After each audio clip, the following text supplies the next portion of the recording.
कसम खाते हुए रुक्मी की जबान एक बार भी न लड़खड़ाई। आप कहना क्या चाह रही हैं? हमारा बस इतना कहना है कि जल्दबाजी में लिए हुए फैसले से रुक्मी पर कोई अन्याय ना हो। रुक्मणी का इस हवेली से निकाला जाना अटल है, इसलिए जो हो रहा है देखते रहिए। बस तो आई थी, पर ना बापू दिखे और ना जीजी। हमारा तो जी घबरा रहा है। इस घर में उसका साया भी चुपता है। मुझे छुटकारा पाना चाहता हूं उसके नाम से। नाइन मुंह दिखाई की रस्म का न्योता लेकर गई थी, तो रस्म के मुताबिक गांव की बड़ी ठकुराइन इस हवेली की नई बींदड़ी को देखने आई है।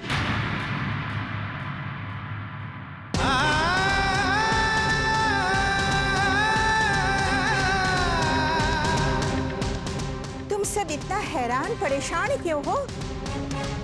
अरे ब्याह के घर में तो खुशियां होनी चाहिए। मन में तो लगे हैं यहाँ मातम है। सब ठीक तो है ना?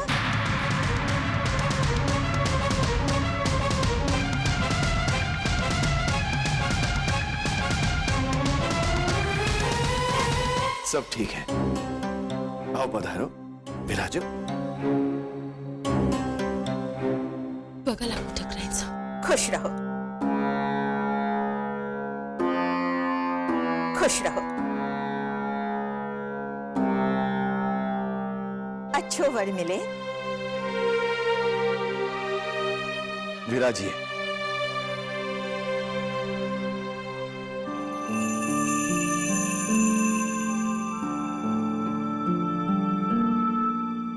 तुम सबको देख के तो ऐसा लगे है कि गहरी नींद में सोए थे। मारी आहट सुन के जग गए हो। ना ना, ऐसी बात नहीं है। हम तो बस आप ही की बात देख रहे थे।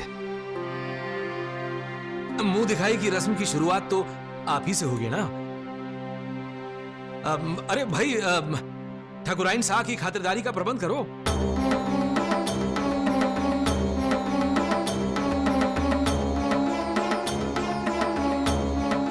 अरे मूमल, हमारे साथ चल तो। देखिए बिन्नी तैयार हुई कि ना।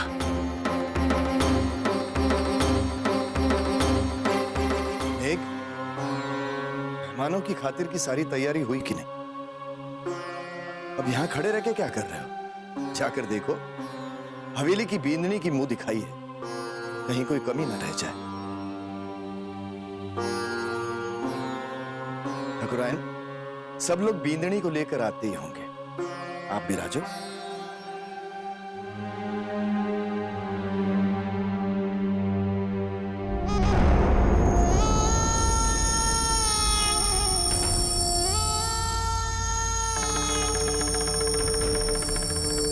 अरे सुरेंद्र, ठकुराइन साहब को ख्याल रखिए। मैं बाहर आया हुकुम। ये बात है, माढ़े तो कुछ पल्ले ना पड़े। घर आए मेहमान को अकेला छोड़कर सब एक एक कर भाग खड़े हुए।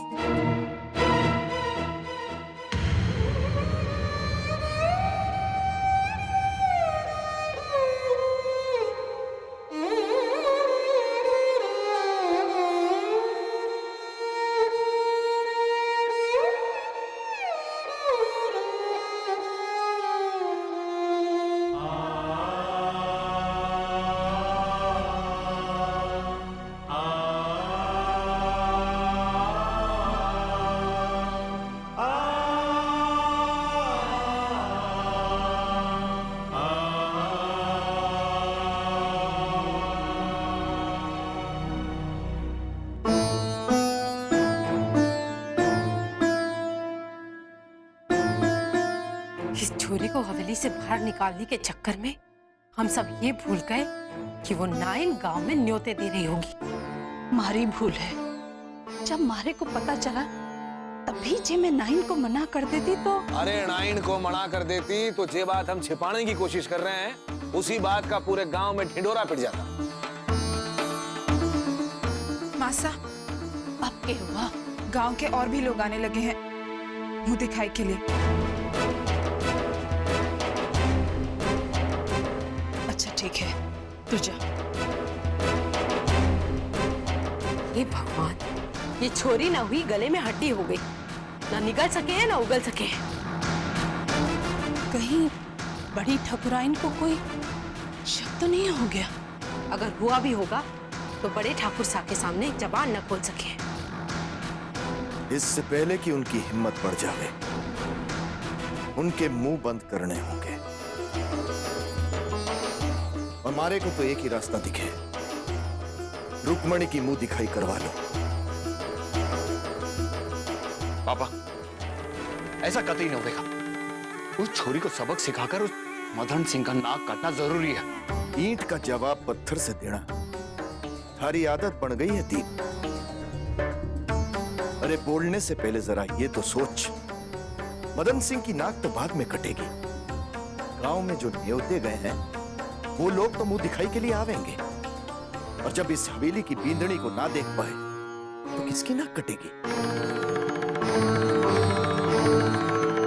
फैसला लेने की ताकत अब भी थारे बाप में है, और जे थारे को इस खानदान की इज्जत का जरा भी ख्याल है, सोच, इस खानदान का समधी हवेली की चौखट पर भिखारियों की तरह बैठा रहे तो इस हवेली को यह शोभा दे देगा?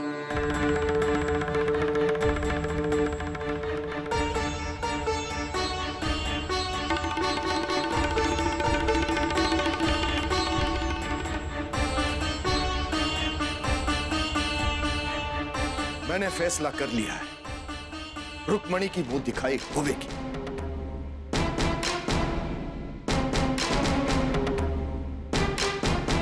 भाई साहब का फैसला बिल्कुल ठीक है। एक दिन और उस छोरी को बर्दाश्त करने में ही समझदारी है। सबके सामने जगहसाई होने से तो जगहसाई तो होनी है। जब हवेली की बींदड़ी का जला हुआ मुंह लोग देखेंगे तो यही सोचेंगे और हंसेंगे कि सारी दुनिया में अपनी छोरे के लिए ठाकुरों को जे ही बदसूरत बींदड़ी मिली है।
बढ़ गई थारे कलेजे में ठंडक।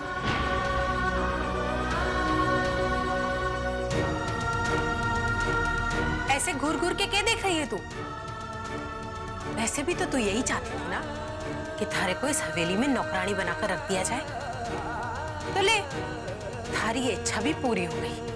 पूरे एक दिन का जीवन दान मिला है थारे को।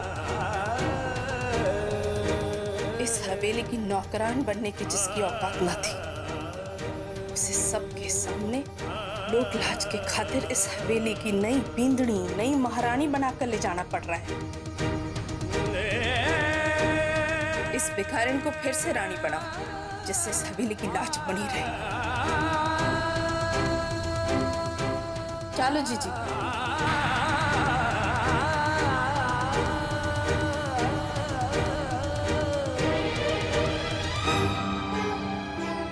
पहना दो इसे ये सब। पर मैंने इतने गहने पहले देखे कोड़ी। आप हमारे पास खड़े रहकर बता दो कि इन्हें इसे कैसे पहनाने हैं। अपनी भाभी सा को तो मैंने अपने हाथों से सजाया था, पर परायों के लिए मुझे अपना टाइम वेस्ट नहीं करना है। जैसे भी हो पहना दो।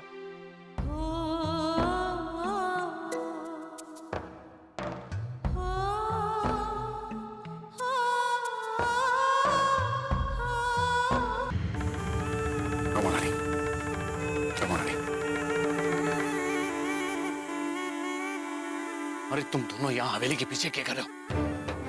अरे गांव वाले ने तुम्हें यहाँ देख लिया तो क्या समझेंगे? अरे अपना नहीं तो कम से कम हवेली की इज्जत का तो ख्याल करो। चला जाओ। बैठे बैठे मेरा मुंह क्या ताक रहा है? चलो उठ और आ साथ में।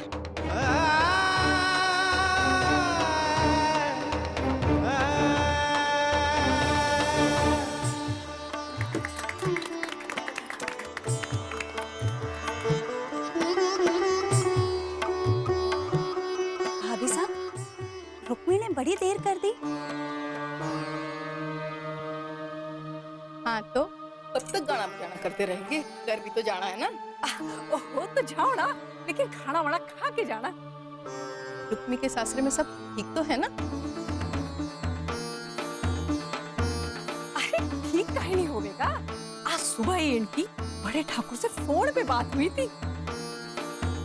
तो भेजना ही नहीं चाह रहे थे अपनी नई बिंदुनी को। कह रहे थे कि उसके बिना हवेली सूनी हो जाएगी। एक ही दिन में हमारी रुक्मी ने सबका मन जीत लिया है। वो तो रीति रिवाज निभाने पड़े हैं ना, सो रुक्मी को 2 दिन वास्ते भेज रहे हैं। इतना बड़ा घर है, वहाँ भी कुछ रस्म रिवाज हो रहे होंगे। हाँ हाँ, ऐसे काम में देर सवेर तो हो ही जावे ना। हाँ तो अरे सुनो ना, गाना काहे बंद किया? गाओ ना, चलो जी चलो बजाओ, गाओ।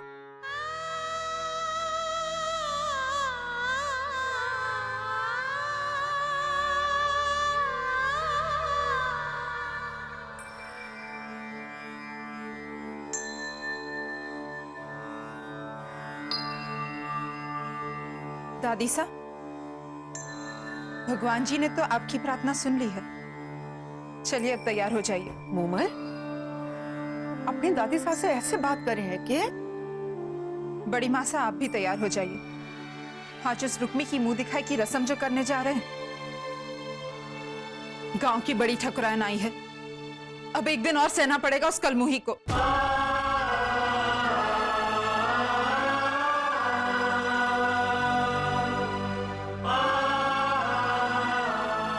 माताजी महाराज, आपकी लीला आप ही जानो, पर मारे मन में यह विश्वास दृढ़ हो गया है गायत्री कि रुक्मी का कोई दोष ना है, वरना माताजी महाराज उसका साथ ना देती।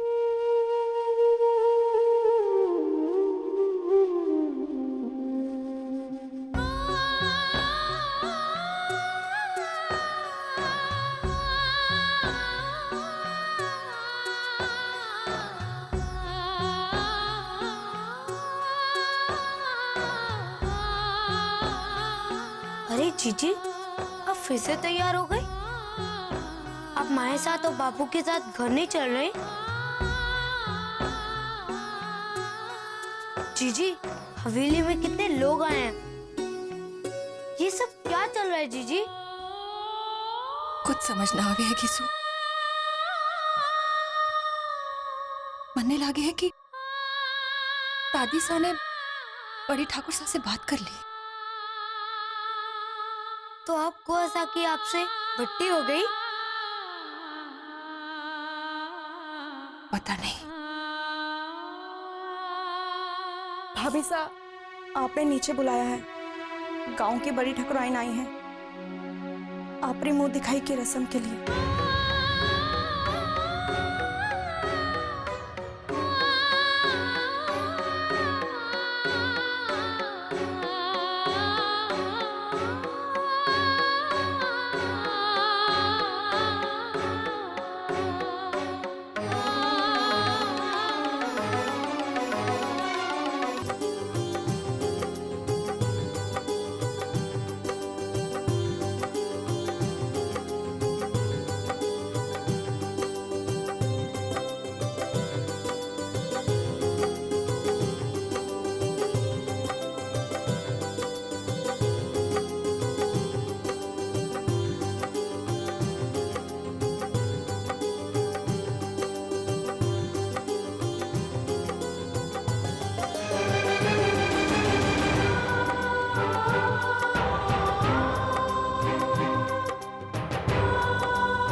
आओ विन्नी।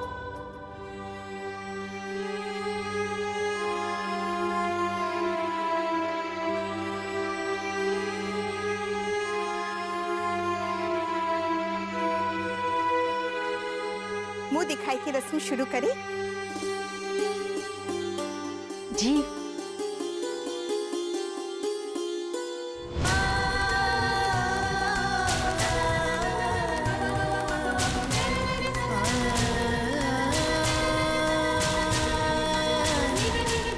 रुक जाओ ठाकुराइन।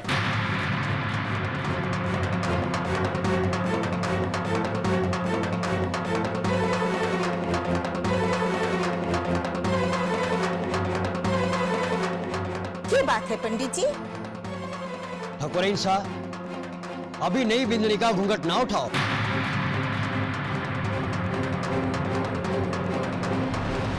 ये के बात हुई? इसी घड़ी का तो इतनी देर से इंतजार था हमारे को। जब तक मैं घूंघट उठाकर बिंदनी का मुंह न देख लूं, तब तक परिवार के लोग भी न देख पाएंगे। जानू हूं, पर इस समय ग्रहों की स्थिति अनुकूल ना है। ये इस समय मुंह दिखाई की रस्म हुई तो बड़ा भारी अपशगुन हो सके हैं। माताजी महाराज की कृपा है कि मारे को और पंडित जी को सही समय पर यहां पहुंचा दिया, वरना अनर्थ हो जाता। तो फिर कब करें मुंह दिखाई? वो तो बिंदु और बिंदुनी की कुंडलियां देखकर ही गिनती करनी होगी। जे ग्रहों की मर्जी ना होवे तो कोई के कर सके। चलो चलो सब, जब मुंह दिखाई का नया मुहूर्त निकले तो माढ़े को नाइन के हाथों संदेशा भिजवा दीजिए। जी जरूर। घनी खम्मा। खम्मा घनी। चलो सब।